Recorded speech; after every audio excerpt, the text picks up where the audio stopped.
Hey guys, Rob from Australian Camping and Four-Wheel Drives. Hey, this is the second video I'm making, just talking about some of the options with the Wildlands Roof Top Tents. Thought I'd show you just how you can connect solar onto your rooftop tent. So in my situation here, we're running two 150 watt Enerdrive solar panels. You can get whatever solar panels you want. It's just the ones that we had available at Drifta at the time. So these have been attached to the Wildlands rooftop tent. Now the way that I've done this is I've actually attached 3 roof bars. Now your Wildlands rooftop tents, they come with 2 roof bars. So I just bought an extra one from Drifta Stockton, and I've attached that on here. So we're just going to have a look at it.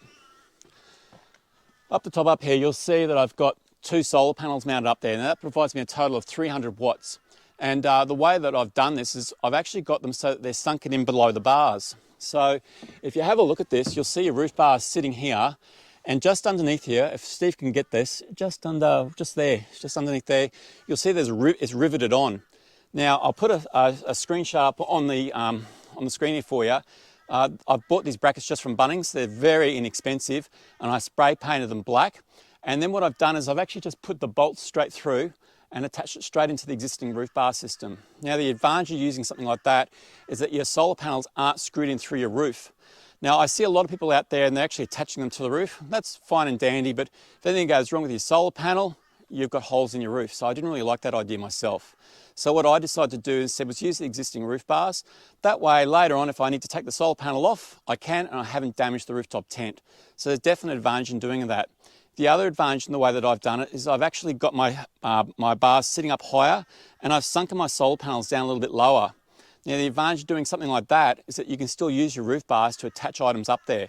So you might notice up here, I've got these little S-tracks, the little silver S-tracks sitting up there.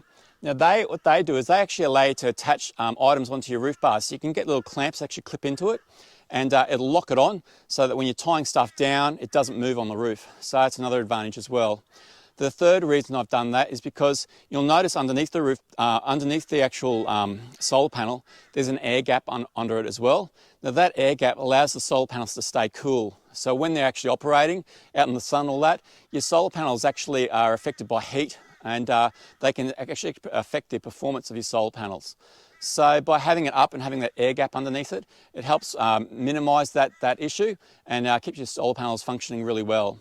So we're here and we've got a bit of shade here at the moment, and they've been charging around about 10 to 12 amps roughly this morning. So it's working really well for us. So if you're out in the sun, one thing that I try to do is that when I arrive at a campsite, I try and get it so that my vehicle is facing towards where the morning sun's coming up. And the reason for that is because when you're in bed in the morning, A, it keeps your tent cooler, and B, it starts charging your battery straight away. So a couple of advantages in doing that. So the other option as well for you is maybe you've got your vehicle parked, this way, but you're in the shade. So you've got trees like we do here have in the morning as well. So something we did this morning is we actually also tried out the a portable option. So come on, I'll show you what I've done here.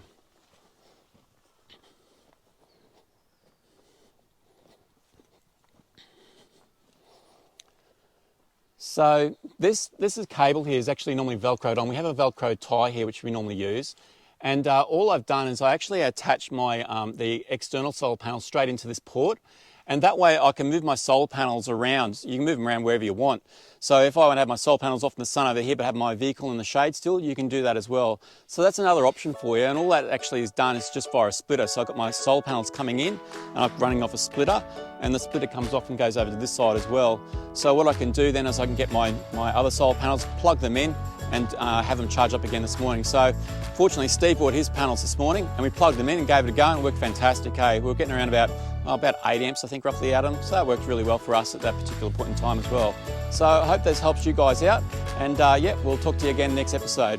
Talk to you later.